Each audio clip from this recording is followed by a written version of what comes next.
It's July 1965.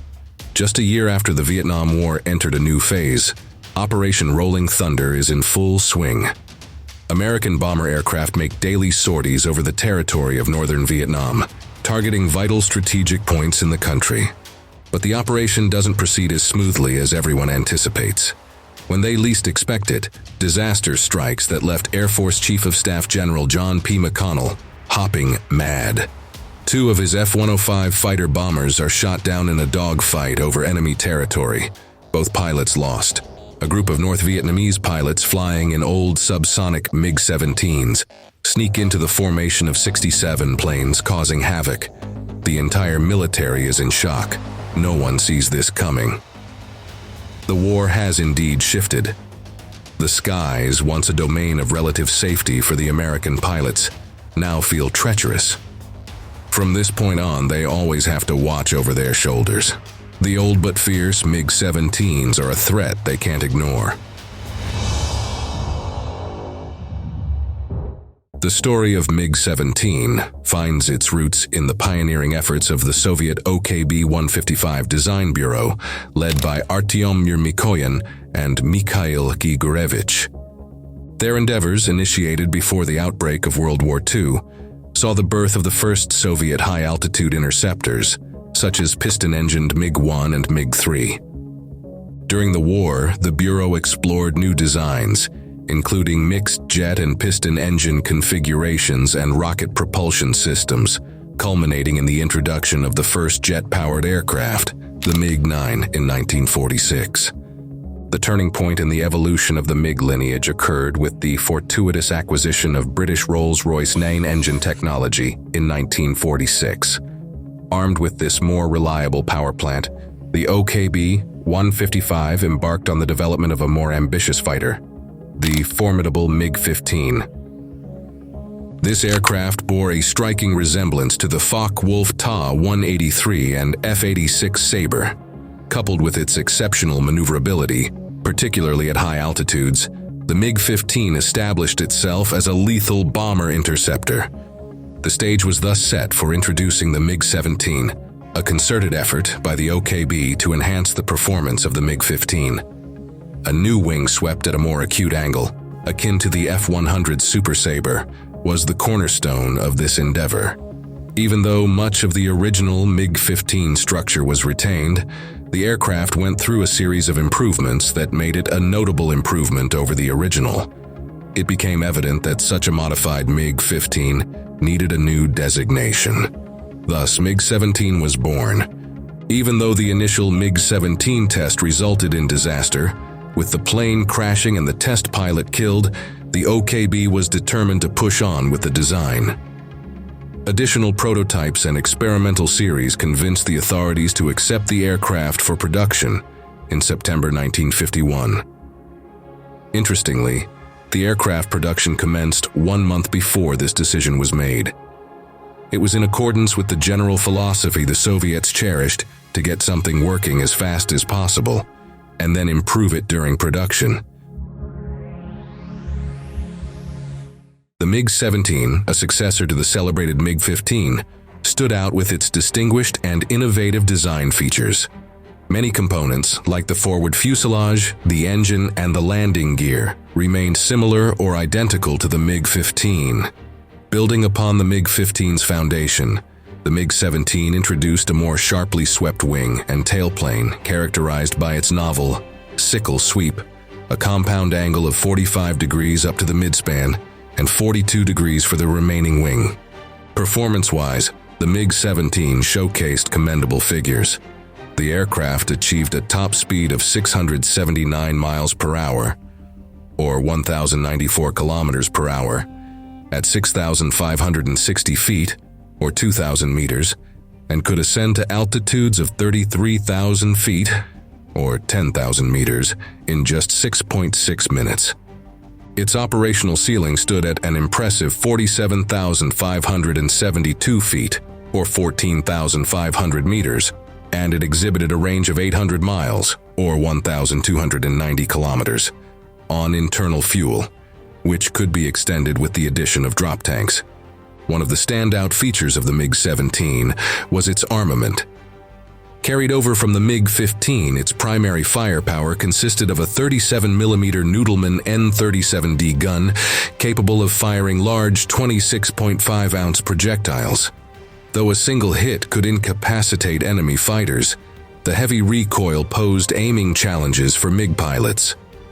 Accompanying this were two 23mm Noodleman Richter NR-23 cannons on the starboard side, each with a rapid fire rate. Pilots regarded the MiG-17 as very much a pilot's airplane.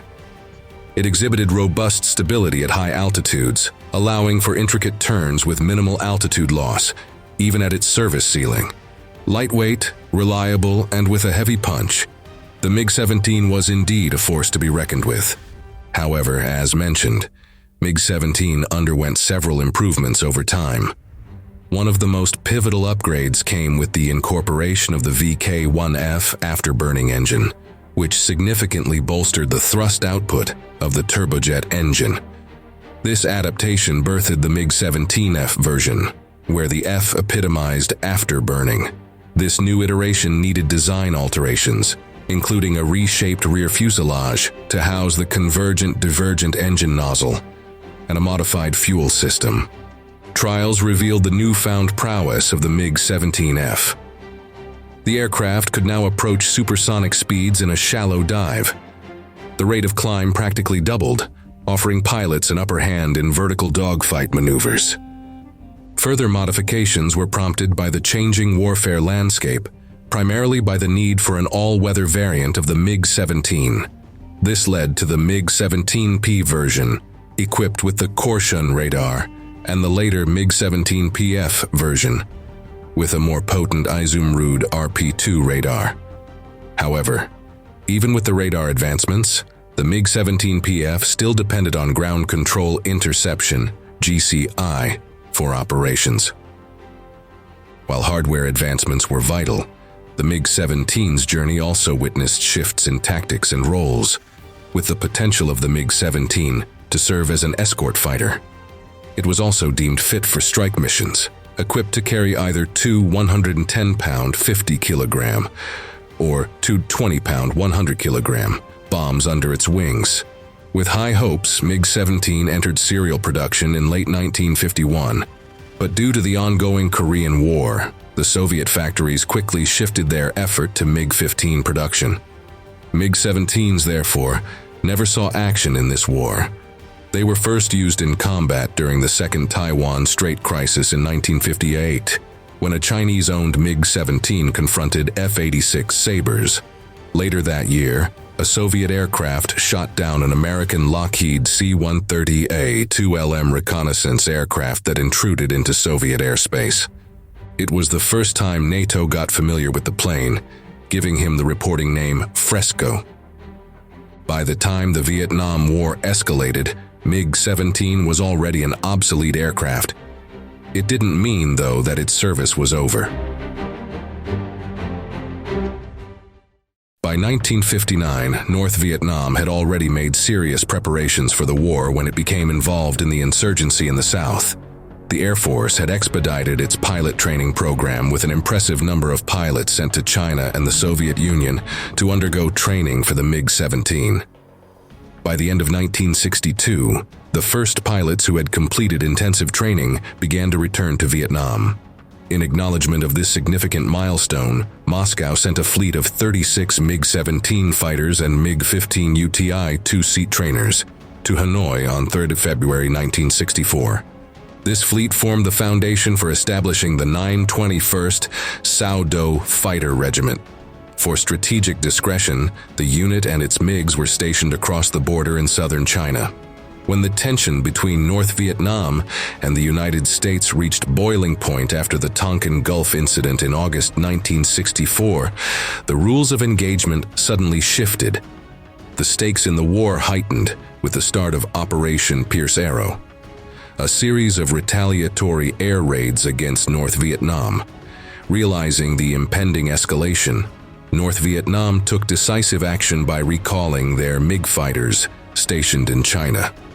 Upon their homecoming, These pilots were put through a rigorous training schedule, clocking more flying hours in 4 months than they had in an entire year while based in China.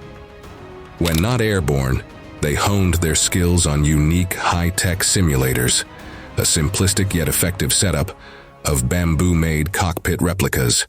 The summer of 1965 witnessed another surge in trained personnel. 30 additional fighter pilots returned, effectively doubling the pool of available pilots. This augmentation enabled the formation of a new unit, the 923rd Yen the Fighter Regiment. While this new regiment was primarily equipped with MiG-17s, the 921st expanded its arsenal, operating both MiG-17s and the more advanced MiG-21 fighters. As Vietnamese pilots landed their jets, a triumphant atmosphere enveloped North Vietnam. However, along with the jubilation came the sobering realization of the challenges ahead. They faced a technologically advanced and better trained American Air Force with their relatively outdated MiG-17s. On April 3, 1965, the day came for the North Vietnamese and American pilots to confront each other. In the morning, North Vietnamese radars reported a group of American reconnaissance planes, precursors to what the North Vietnamese command believed would be an attack on the Thanh Hoa Bridge, vital for North Vietnam's supply and communication with the insurgents in the south. A Stage 1 alert was ordered to the pilots of the 921st Fighter Regiment at the Noi Bai Air Base near Hanoi. The command's anticipation was confirmed later that morning when a group of 79 aircraft attacked 3 North Vietnamese bridges. Among them were 46 F-105 Thunder Chiefs, the primary U.S. strike aircraft during the Vietnam War. The Vietnamese People's Air Force dispatched 2 flights of 4 MiG-17 PFs from Noi Bai Air Base at 0947 to intercept the raid, with the first flight acting only as a decoy. Before reaching the main strike force, the second flight, led by flight leader Pham Ngoc Lan, spotted several F-80 Crusaders and decided to engage them. They dropped their external fuel tanks and attacked the enemy that seemed unaware of their presence. With surprise on his side, Lan dove towards a Crusader and shot his cannon from a distance of 700 feet. His gun camera recorded the hit and Crusader bursting in a flame. Lan's wingman fired on another F-8, claiming a second victory. This was a brilliant moment for the airmen of the Vietnamese People's Air Force. The first American plane was shot down, even though the U.S. Navy records show that all Crusaders returned. It also claimed one was so severely damaged that it diverted to the Da Nang base and was later written off as destroyed. Regardless of the actual outcome of the air clash, this engagement had significant symbolic value.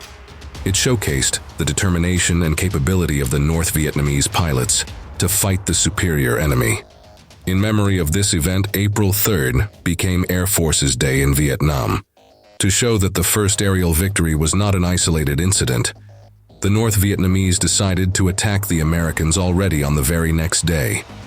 Expecting another attack on the Thanh Hoa Bridge, the North Vietnamese Air Force Command sent out 2 flights in the same manner, as they did the previous day. As they approached the area of anticipated interception, the flight leader of the second flight, Tran Han, aimed at a group of 4 F-105 Thunder Chief fighter bombers unloading their deadly cargo. With support from his wingman, he attacked one of them, opening fire from all 3 cannons at a distance of 1,300 feet. The F-105 exploded and descended in flames into the sea. The American strike force responded with an immediate counterattack, forcing the North Vietnamese to split into 2 groups. In an ensuing dogfight, the North Vietnamese managed to shoot down another F-105, but at the cost of losing 3 of their own aircraft. Flight leader Tran Han was the only one who survived that day.